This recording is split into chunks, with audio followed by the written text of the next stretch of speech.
Maganda to sa perye eh. Oh, sa isya. Tapos bigla mo ganunin. Oh, may 1, 2, 3, 4. Oh, parang ano. Oh, titiga. 2. Wow, tayo dyan. Tapos pwede mo programa ng pandadaya, di ba? 1. Oh, hapot. 3.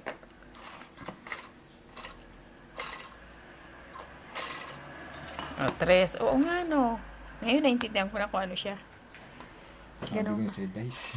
Hindi ko naintindihan nga. Sabi ko, ano ba to? Ano ba naging dice dito? Alam ko, dice kwadrado. Yung pala yung ilaw. Para magtataya ka ng bet. Parang ko lang yung design yung parang ganyan-ganyan. Parang kunyari nag-iisip.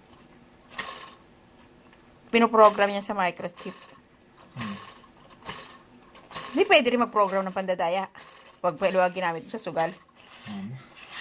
Discarding, siyempre. Tama naman. Sayang, mahina battery. Hindi tuloy, mahina na yung battery. Parang motor ng ng electric pan, ano? Ganyan din yung motor ng electric pan. Ganito sa kotse, ganito mas marami lang. Ganyan ba? So, pagka yung electric pan pala natin nasira, kaya mo na ayusin?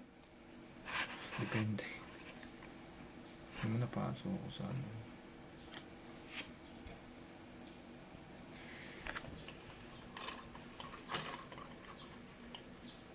Ano oras na alis mo? Ginamit ko yan kasi nag-voice chat kami.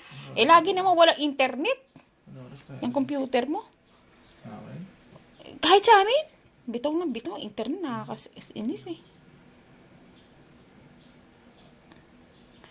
5:30. Wala nag-message sa akin? Ewan ko, hindi ko naman kinulus ko agad sa akin muna bago.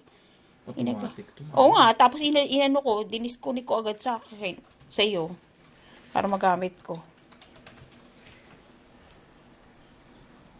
Pwede pala to eh, sa sugalan. Dos. Kung anong naka-program talaga yan kung ano talaga yung... Random na, mama. Random. Ano ba dice po program tayo, mama? Malay mo. Alam mo yung mga numero na lalabas.